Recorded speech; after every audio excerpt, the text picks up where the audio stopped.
This video discusses meiosis, which is the production of gametes or sex cells. So if we look at chromosomes, we know from previous videos that chromosome is a section of DNA molecule that is where the DNA is wrapped around histone proteins. Chromosomes are found in the nucleus of the cell. In interphase, we know that we don't see chromosomes, we see the chromatin network. But in late interphase, the chromatin network condenses and the DNA condenses and shortens to form chromosomes. A short piece of a DNA sequence is called a gene, and genes code for proteins. So the proper definition of a gene would be a hereditary unit consisting of a sequence of DNA that occupies a specific location on a chromosome and determines a specific characteristic in an organism. And we know that it determines this characteristic by coding for a specific protein, which would then code for this characteristic.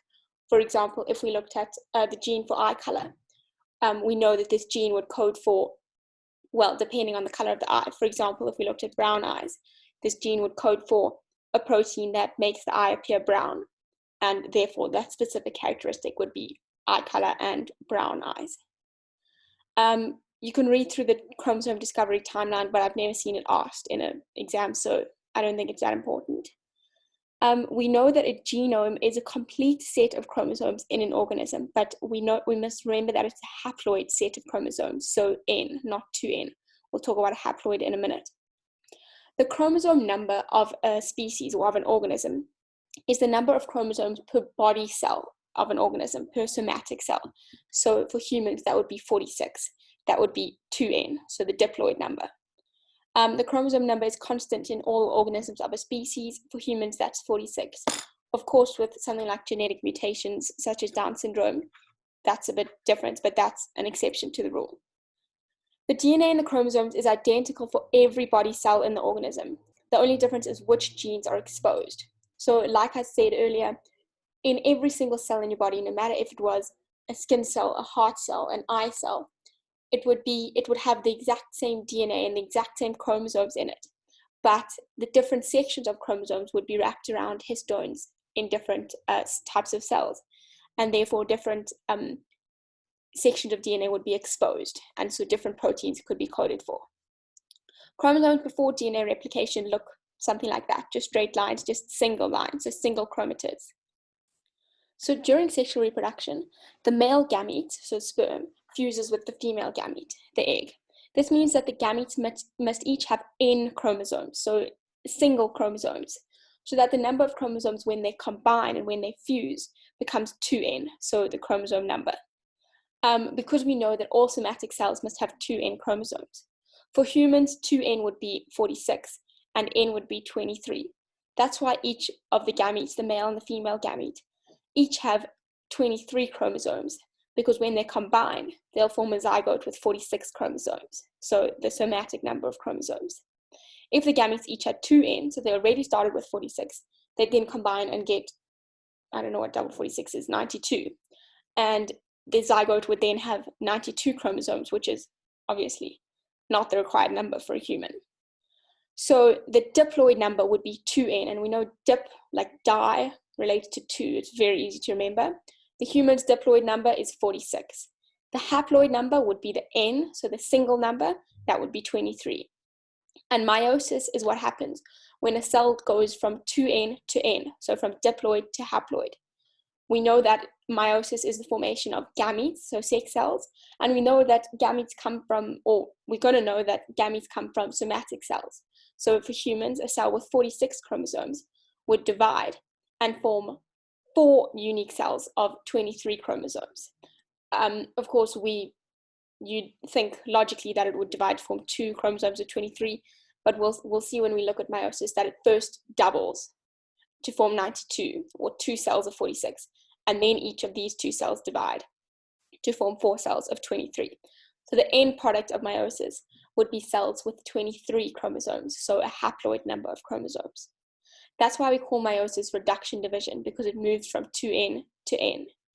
So meiosis happens 2N to N, then fertilization happens where 2 gametes fuse and we get back to 2N. So meiosis occurs in the ovaries and the testes of animals, and in the anthers and ovules of flowering plants. We're going to look specifically Well, in general, this meiosis process happens in animals and plants, but we mostly look at meiosis in humans. We will speak about meiosis in plants a little bit during this presentation as well. So there's two functions of meiosis. We know already that it's reduction division, so it has to halve the chromosome number, so that when the gametes fuse, they get back to 2n, the normal chromosome number. And meiosis also introduces genetic variation through things like crossing over and random segregation, which we'll talk about a bit later. So we often speak about karyotypes, which are a photographic representation of the chromosomes of a single cell, cut and arranged in pairs based on their banding pattern and their size according to a standard classification. So when the chromosomes are cut up and arranged from longest to shortest, we soon see that for every chromosome, there's another identical one. When we're looking at 2n, so diploid chromosomes, we see that they each come in pairs. They're identical in the length and the position of the centromere, the middle part, and in their banding pattern, when we stain them for banding, of course. So a karyotype shows these chromosomes in pairs, the two identical chromosomes next to each other. In the chromosome pair, one chromosome is from the maternal parent, and the other one from the paternal parent. So one from the mother and one from the father, one from the egg and one from the sperm. These chromosome partners are called homologous pairs. So each chromosome is called one homolog. If we look at this drawing of a karyotype, we see that they come in pairs. There's 23 pairs and 46 chromosomes altogether. These are identical. They may be shaped slightly differently, but they are actually identical. And one would come from the maternal side and one from the paternal side. So homologous pairs, one is, as we said, maternally derived and others paternally derived. They're identical in size, shape, and the genes. The only difference would be which alleles of the genes we'll get to. And alleles are alternative forms of genes. So the genes are arranged in exactly the same order, but they may carry a different form of the characteristic. For example, blue eyes and brown eyes, or blonde hair and brown hair. So we can see the centromere, the middle portion joining the top arm and the bottom arm of the chromosome. And you can see that these chromosomes are identical. They each over here have the gene for eye color. However, they have different alleles of the gene, so different forms of the gene. One codes for brown eyes and the other for blue eyes. The same for different blood groups, for example. So they definitely carry the same genes. Homologous chromosomes will always carry the same genes, but they might not carry the same alleles. They can, but they don't have to. So when you're making a karyotype, the chromosomes must always be arranged in homologous pairs from longest to shortest. Each pair is numbered 1 to 23 or to 22, and then X and Y chromosomes. The centromeres are lined up, so the middle portions are all lined up, and the long arms are positioned downwards. So we see that the bottom arm of below the centromere is slightly longer than the top arm. The sex chromosomes will always be at the end after pair 22, so they'll always be the 23rd pair. And we know that for females it's XX and for males it's XY. So the karyotype is important in showing the number of chromosomes and how they're arranged in pairs. This specific karyotype shows the chromosomes before DNA replication. So we can see that there's only one chromatid per chromosome. And we can see that this is a male karyotype because there's an X and a Y chromosome. There's no chromosomal disorders because the chromosomes are all the full length. There's no extra chromosomes. There's no missing chromosomes. But the karyotype doesn't show small mutations, so point mutations, which we spoke about in the RNA video. It doesn't show individual genes because one band, so for example, this band over here, it could be a single gene, but it also could be a whole group of genes. And the karyotype also doesn't show the total number of genes in any chromosome or in a given area of a chromosome. So if we just look at terminology, this is really important to remember. Don't get confused between chromosomes and cells. Remember that there are 46 chromosomes per cell in a somatic cell. When we talk about a gonosome, we talk about a sex chromosome. So that would be an X or a Y chromosome, so one of these. When we talk about an autosome, that's all the other chromosomes, so any chromosome from pair 1 to pair 22. When we talk about a gamete, that's a sex cell. Now we're moving away from chromosomes, talking about cells. gametes have 23 chromosomes, 22 autosomes, and 1 gonosome. A somatic cell is a body cell, so anything other than a sex cell, and these are diploid. They have 46 chromosomes. So the maternal chromosomes are, of course, found in the ovum, so in the egg, and the paternal chromosomes in the sperm. If we look at a diagram, after replication, they have 2 chromatids joined at the centromere. Before replication, there's only 1 chromatid. The specific position of the gene on the chromosome is called the locus, and plural loci of the gene. So the locus of the gene, for example, could be here, and they could have different alleles. So different alleles are found at the same locus on the chromosome, on each chromosome in the homologous pair. So because gametes are N, so because they're haploid, they only have 1 homologue per pair. So they only have 23 chromosomes. They won't have 2 chromosomes in pair 1, 2 in pair 2, 2 in pair 3. They'll have 1 each. The female sex cells will always have an X chromosome because females are always XX. But the sperm cells will either have the X or the Y chromosome because males are XY. So when a male somatic cell undergoes meiosis, it'll split into an X, a sperm cell with an X chromosome or a sperm cell with a Y chromosome. Whereas a female egg, because they only have XX chromosomes in their somatic cells, the somatic cell, when undergoing meiosis, can only form gametes with X chromosomes. They can't suddenly find a Y chromosome. So what we see is when, during fertilization, the sperm actually determines the sex of the baby, depending on whether a sperm with a Y chromosome or a sperm with an X chromosome reaches the egg first. Females only undergo meiosis in the womb. So we know that, or we should know that, you're born with, as a female, you're born with the total number of eggs you're ever going to have. You're not constantly producing eggs or ova. That's because you only undergo meiosis in the womb. But males undergo meiosis throughout their lives, starting at puberty. So starting when they start making sperm, that's when they start undergoing meiosis, and they're continually making sperm. So the difference between mitosis and meiosis is that mitosis is cell replication. We go from 46 chromosomes to 46 chromosomes, diploid to diploid, and the daughter cells are identical to the original cell. Meiosis is cell division, not cell replication. We go from 46 to 23, so diploid to haploid, and we've got 4 unique daughter cells as opposed to 2 identical daughter cells. And we have 2 stages, so 2 divisions in meiosis.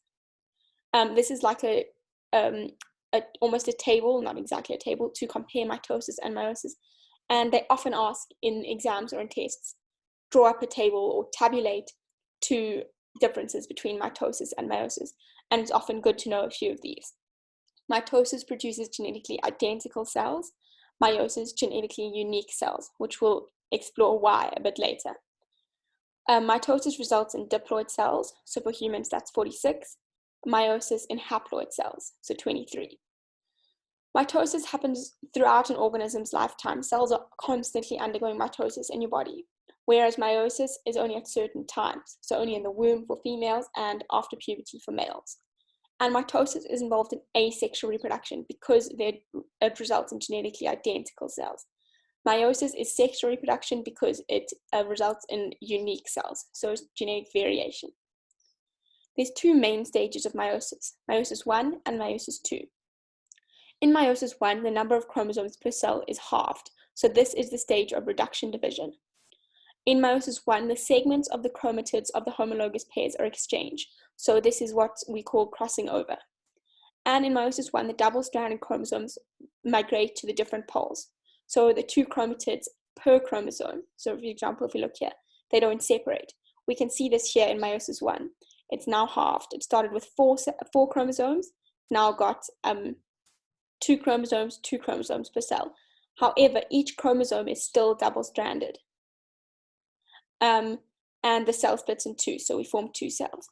In Meiosis II, this is quite similar to mitosis, where the cells, each of these 2 cells now split into 2 more cells. That's why we have 4 cells in the end. And the chromatids separate and migrate to each pole. We must note that in a replicated chromosome, these are called sister chromatids. This whole thing is a chromosome, but these are sister chromatids.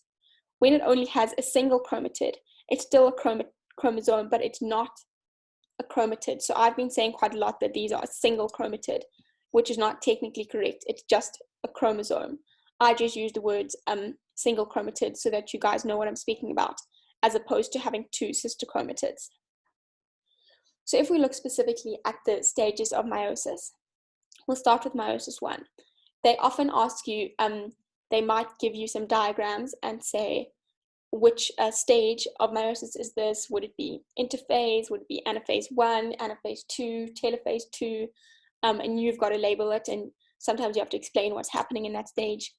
They could sometimes ask you to describe the process of meiosis or draw a flow diagram. That's a bit of a mean question because it's quite long. But from what I've seen, they mostly will give you diagrams or give you an explanation of what's happening, and then you have to match it to the stage, or they'll give you the stage and you have to explain what's going on. So starting with Meiosis I, we obviously start an interphase. If a cell's not dividing, it is an interphase. DNA replication occurs during late interphase, and we discussed DNA replication in the DNA video. We then move on to prophase I. This is the important stage because this is what's different from mitosis. In prophase I, the chromatin network contracts, so the chromosomes become visible. So the DNA contracts and condenses, and each chromosome shortens and thickens and becomes visible as individual chromosomes. The chromosomes separate down their length into two chromatids joined by a centromere. So this was the DNA replication. And the DNA in one chromatid is 100% identical to the DNA in the other chromatid. So this chromatid is exactly identical to this chromatid.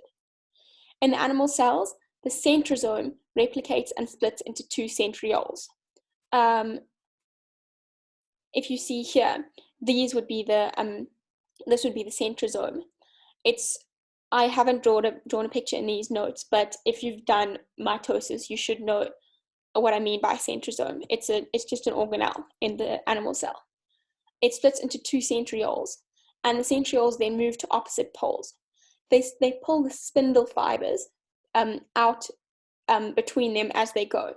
So now we have a cell with centrioles on either side and spindle fibers between them. The spindle fibers are made of protein threads. In prophase I as well, the nucleus and the nuclear membrane just disintegrate, and the chromosomes then pair with their homologs. So the maternally derived homolog pairs with the paternally derived homologs. Then they lie side by side as bivalents, like this. And this is what bivalents mean, as they lie exactly like that. They're not just bivalents if they're not positioned side by side. Then crossing over occurs, which means that segments of genes or segments of chromosomes are exchanged. So genes are exchanged so that the maternal chromosome would have some paternal genes on it, and vice versa for the paternal. Where crossing over happens, so this region of crossing over is called the chiasma. I hope my pronunciation is right. And plural is chiasmata. So the newly formed chromatids. So if we look here at this one, this sister chromatid on the left-hand side isn't newly formed because it hasn't exchanged any genes. Whereas this side is a new chromatid because it now has a paternally derived gene on it. This is called a recombinant chromatid. And the crossing over allows for genetic variation. You can have multiple sites of crossing over, so multiple chiasmata. And then we move on to metaphase I. In metaphase I, the bivalents line up on the equator with one chromosome on either side of the equator. So, for example, the maternal chromosome on one side, paternal on the other. It doesn't have to be specifically all the maternal on one side and all the paternal on the other side. The order is completely random. Like I said here, they're completely random. The centromeres don't separate, so the middle parts of holding together the two sister chromatids, they don't separate. Then the spindle fibers join to the kinetochore, which is special proteins found near the centromere. And this is where the spindle fiber attaches to the chromosomes. And then we move on to anaphase I. Once the spindle fibers have attached to the kinetochore, the spindle fibers shorten and they pull each chromosome to each pole. So one of each homologous pair will move to each pole, which means that in the end you have 23 double-stranded chromosomes per pole. because of the crossing over, the two chromatids of each chromosome are not 100% identical, because as we saw here, one may have only maternal genes, but some may have a few paternal genes on it, so they're no longer 100% identical. And then once we have 23 double-stranded chromosomes per pole, telophase 1 occurs. So the two chromatids are still visible in each chromosome, and the chromosomes just regroup and find each other at the pole. And as I said, there's 23 chromosomes, a haploid number of chromosomes per pole. The nucleus and the nuclear membrane could reappear and reform around these 23 chromosomes, but they usually don't, because we're going to see they're going to disintegrate a little bit further on. After telophase 1, we have cytokinesis, so the splitting of the cytoplasm. The cytoplasm divides to form two haploid cells. So we have a single cell. A cleavage furrow would form between them, which is just a section of cell membrane, and it would split into two completely new cells. So they're two daughter cells now. They each have one chromosome from each homologous pair. So they each now have 23 chromosomes. Now there's no interface between Meiosis I and Meiosis II. We go straight from cytokinesis to prophase II. In Meiosis II, we have two cells. So for these steps, I'm talking about two cells every single time. Each of these two cells have 23 chromosomes. I speak constantly about 23 chromosomes, which is obviously only true for humans. What I mean when I say 23 chromosomes is that they have haploid chromosomes. So if you're talking about, for example, a fruit fly, which has 8 chromosomes, then these two daughter cells would have 4 chromosomes per cell. And we just to remember that one centrosome is made up of 2 centrioles. In prophase II, if the nuclear membrane and the nucleolus reappeared in telophase 1, they'll disappear in prophase II, but obviously, as I said, they often don't reappear. The centrosomes again replicate because each daughter cell had one centrosome, and one centrosome moves to each pole, so 2 centrioles per pole, in the opposite planes to Meiosis I. So if in Meiosis I, they move to, if we're looking at it this way, to the top and the bottom, the centrosomes would now move to the left and the right. So the equator was horizontal, now it's vertical. That's what they mean by opposite planes, but that's not really that important. The spindle fibers, which are made up of microtubules, so proteins, they'll form, and the chromatids attach to the spindle fibers. So the spindle fibers attach at the kinetochore. Then these double-stranded chromosomes line up on the equator in a single line. So they'd have one chromatid on the one side of the equator and the other chromatid on the other side of the equator. Then anaphase II occurs and the spindle fibers shorten and the centromeres separate. So now the sister chromatids separate. Because the sister chromatids have separated, they're now each unique chromosomes. So we call them daughter chromosomes instead of sister chromatids. And they're each pulled to opposite poles of the cell. Then telophase II occurs, where at the poles, the chromosomes uncoil and they lengthen, and we reform the chromatin network, where individual chromosomes are no longer visible. Now the nuclear membrane and the nucleolus do reappear, and the spindle fibers disappear. And then we have cytokinesis. So this is probably the most important stage in terms of the difference between animal cells and plant cells. They usually ask about animal cells, but obviously it's good to know both of them. For animal cells, cytokinesis is the splitting of the cytoplasm. It usually begins during telophase II, where the cleavage furrow forms, so the cell membrane pinches inwards, and the single cell splits into 2 cells. So 2 daughter cells are formed from each cell. And we know that because we started with 2 daughter cells already, we've now got 4 unique cells overall. And they're haploid and they're non-identical because of crossing over and because some are paternally derived and some are maternally derived. In plant cells, cytokinesis is again the splitting of the cytoplasm, but what happens is vesicles of pectin, so like vesicles are an organelle, they're laid down on this equator and they join to form the cell plate. Then as the cell plate develops, it becomes the middle lamella. On either side of the middle lamella, cellulose is laid down, and this cellulose forms the cell walls of the cell. And we know that in a plant cell, it has a cell membrane and a cell wall. Usually these 4 daughter cells are often grouped together and they remain together, and this forms a tetrad. So that's the end of the process of meiosis. Meiosis is significant because, of course, the chromosome number is halved. That's reduction division. It's also important because each gamete or each spore, in terms of some plants, is genetically different. So there's genetic variation, and it allows for the alternation of generations in plants.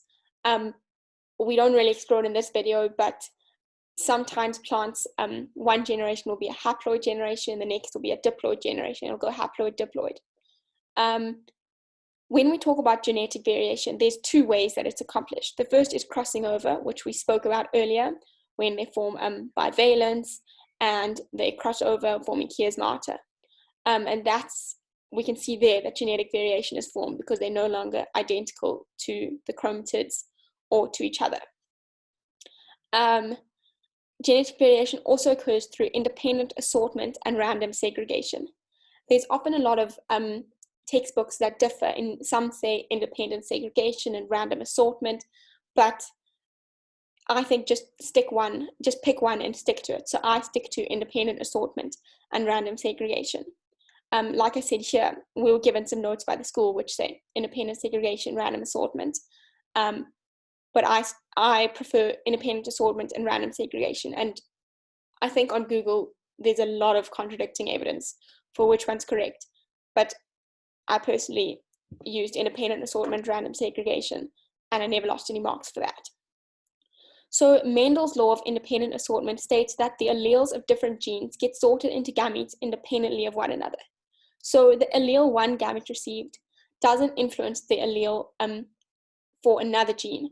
So for example, what that means is that if we have 2 gametes, if let's say the one gamete receives the allele for blue eyes, this doesn't affect what allele it receives for hair color or for height or for skin color. So basically what Mendel is saying is that one characteristic doesn't affect another characteristic.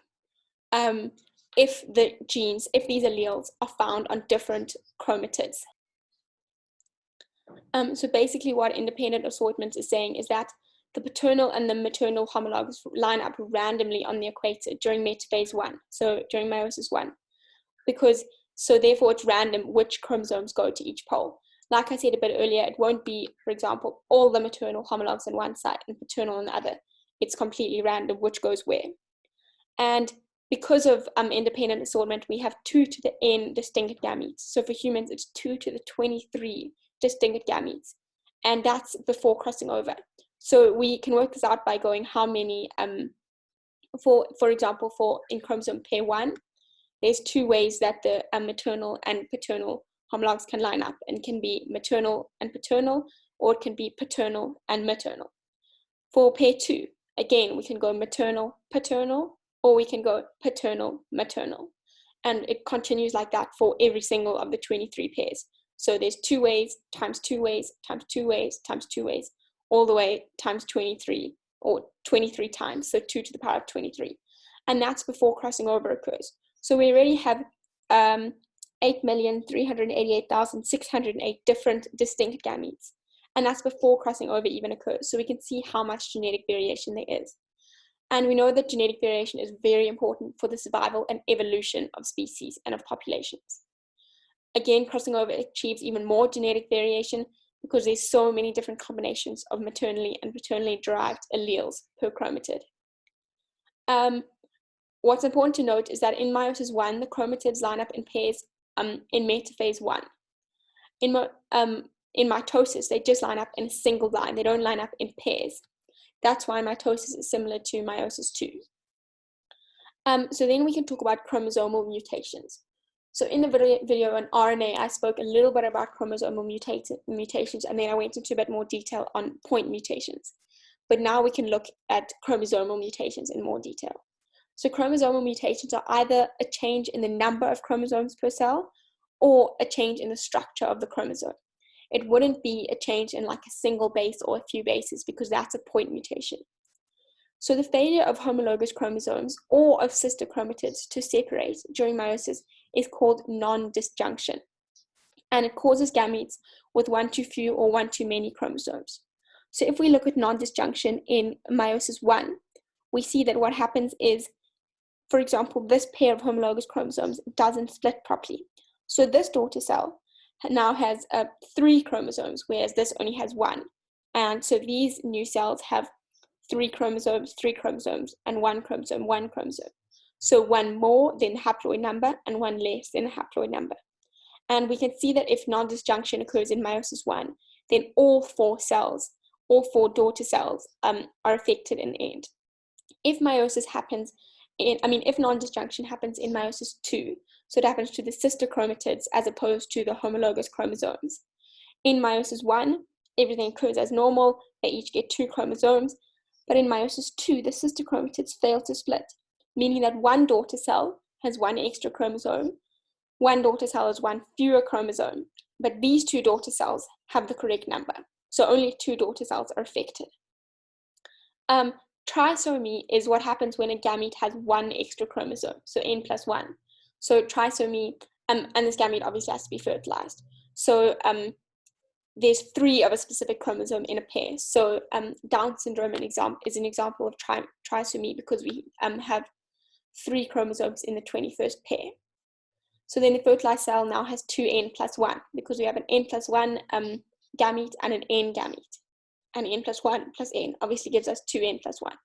If a gamete has 1 less chromosome, that's called monosomy, but usually monosomy results in miscarriage. In humans, trisomy 21 is Down syndrome. So trisomy 21 means a 3rd chromosome in the 21st pair. Trisomy 18 is Edwards syndrome. Trisomy 13 is Patau syndrome. Trisomy in the sex chromosomes, when we get an extra, so we obviously already have an X, and then we get both an X and a Y, so you get XXY. That's Klinefelter syndrome. And monosomy of the sex chromosomes is Turner syndrome. So that's when you only have an X chromosome. This is the only, or as far as I know, this is the only monosomy that doesn't result in a miscarriage, or doesn't always result in a miscarriage. If there's any other trisomies or monosomies, they often result in miscarriage. If you just look at terminology, these are quite easy to understand. A cause is something that brings about an effect or result. So the cause could be an extra chromosome. The effect is the result brought about by this cause. So the disease and the symptoms. So the effect could be Down syndrome and the symptoms of Down syndrome. The diagnosis is the act of identifying the nature and the cause of the disease or the injury through an evaluation of patient history, examination, and lab data. And the prognosis is the prediction of a course of a disease. So expected symptoms, lifespan, what you can do about it, what you can't do, etc.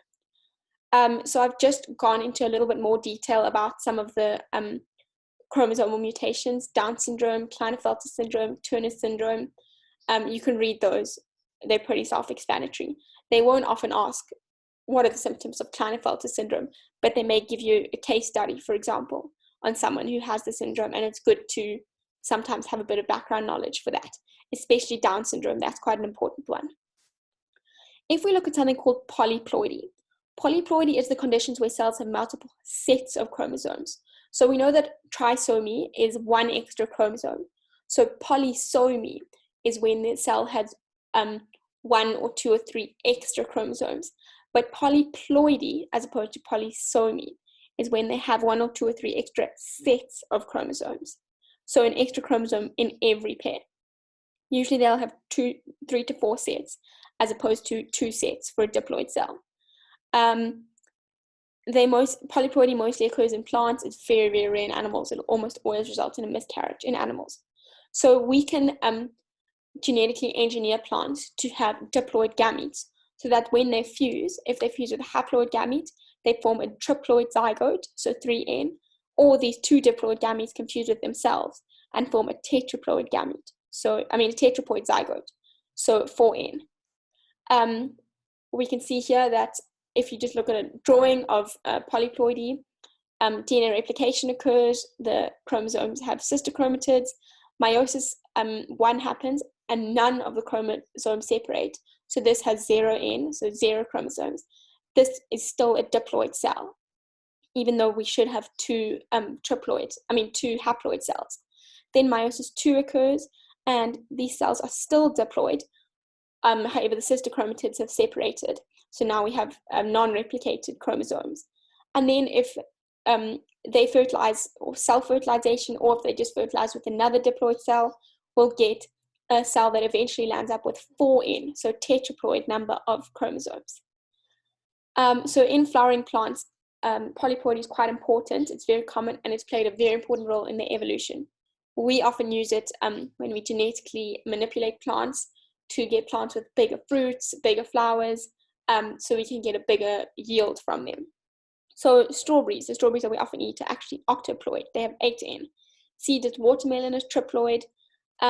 One thing to know is that triploid offspring is sterile. It can't form gametes and undergo fertilization itself. So it's important to know the difference between trisomy and triploid. So for example, in a human, if there was such thing as a triploid human, it would have 69 chromosomes, so 1 extra chromosome per pair. And if it was only trisomic, it would have 47 chromosomes, so just 1 extra chromosome. A little side note here is that mutations, so it can be a chromosomal mutation or point mutations, can occur in a somatic cell or in a gamete. Another word for a gamete is a germ cell. Mutations are only passed on to future generations if they occur in the germ cell or in a gamete. And another thing to note is that sickle cell anemia is actually a genetic disease which is caused by a point mutation where only a single nucleotide is wrong. And there's one wrong amino acid formed, but because of this, it has quite an extensive effect because the red blood cells become sickle-shaped as opposed to like round, like sort of donut-shaped, as opposed to biconcave discs, that's the word. And because they're sickle-shaped, they carry less oxygen and they can cause blockages in the blood vessels. And another kind of interesting thing to note about sickle cell anemia is that I think people are much less likely to get malaria or completely immune to malaria if you have sickle cell anemia, but that's just a fun fact. So that's meiosis. It's a bit of a tricky section to wrap your head around because it's quite a lot of terminology, and it's also the process of meiosis. It's a lot easier to understand it if you sit with it and try and draw it out for yourself, draw the chromosomes splitting and forming new cells, and then you can mostly get the hang of it.